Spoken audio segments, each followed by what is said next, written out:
what manner he thought of her, and whether, in defiance of everything, she was still dear to him. Perhaps he had been civil only because he felt himself at ease, yet there had been that in his voice which was not like ease. Whether he had felt more of pain or of pleasure in seeing her she could not tell, but he certainly had not seen her with composure. At length, however, the remarks of her companions on her absence of mind aroused her, and she felt the necessity of appearing more like herself. They entered the woods, and bidding adieu to the river for a while, ascended some of the higher grounds, when, in spots where the opening of the trees gave the eye power to wander, were many charming views of the valley, the opposite hills, with the long range of woods overspreading many, and occasionally part of the stream. Mr. Gardiner expressed a wish of going round the whole park, but feared it might be beyond a walk. With a triumphant smile they were told that it was 10 miles round. It settled the matter, and they pursued the accustomed circuit, which brought them again, after some time, in a descent among hanging woods, to the edge of the water, and one of its narrowest parts. They crossed it by a simple bridge, in character with the general air of the scene. It was a spot less adorned than any they had yet visited, and the valley, here contracted into a glen, allowed room only for the stream, and a narrow walk amidst the rough coppice wood which bordered it.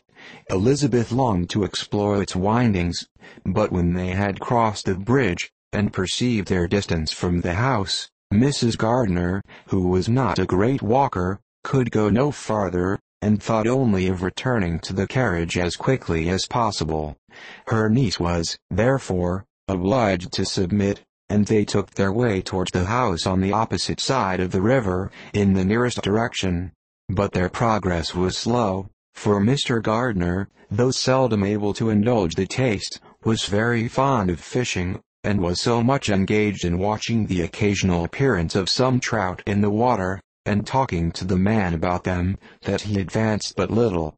Whilst wandering on in this slow manner, they were again surprised, and Elizabeth's astonishment was quite equal to what it had been at first, by the sight of Mr. Darcy approaching them, and at no great distance.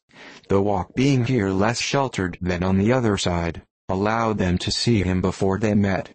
Elizabeth, however astonished, was at least more prepared for an interview than before, and resolved to appear and to speak with calmness, if he really intended to meet them. For a few moments, indeed, she felt that he would probably strike into some other path.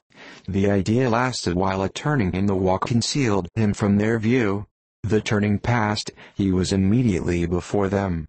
With the glance, she saw that he had lost none of his recent civility, and, to imitate his politeness, she began, as they met, to admire the beauty of the place.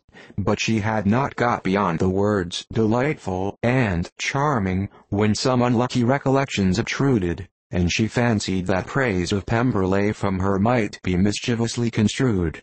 Her color changed, and she said no more.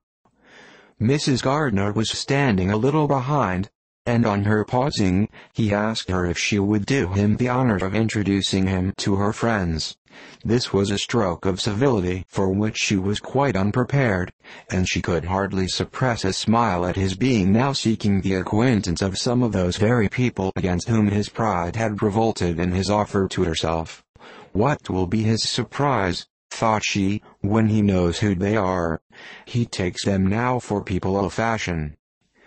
The introduction, however, was immediately made, and as she named their relationship to herself, she stole a sly look at him, to see how he bore it, and was not without the expectation of his decamping as fast as he could from such disgraceful companions.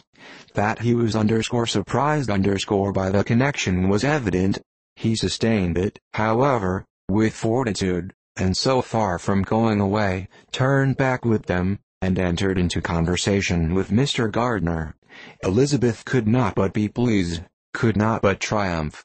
It was consoling that he should know she had some relations for whom there was no need to blush. She listened most attentively to all that passed between them, and gloried in every expression, every sentence of her uncle, which marked his intelligence. his taste, or his good manners.